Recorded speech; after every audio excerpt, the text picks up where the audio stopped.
изображение пещерных львов. Значит, люди видели этих львов.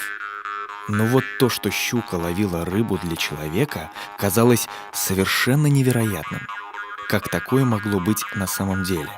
Нам казалось, что это описание не более чем метафора. Но как можно подчинить рыбу? Другое дело собака или птица. Их можно специально обучить, даже вывести соответствующие породы. Оказалось, что названный в эпосе уникальный способ ловли рыбы на щуку существует. Мы случайно узнали от стариков одного из башкирских аулов Абзелиловского района об этом древнем способе ловли рыбы. Невероятно, что он смог сохраниться до наших дней. Ловит рыбу весной.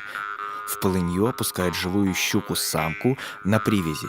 Привлекаемые самкой самцы близко подплывают к ней. Ловят самцов на петлю.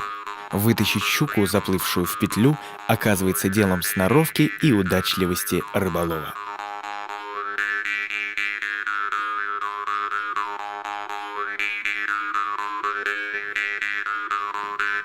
Казахмат бой, бирөө якынданып ит.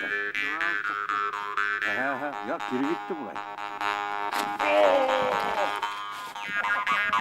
Урдай бираа.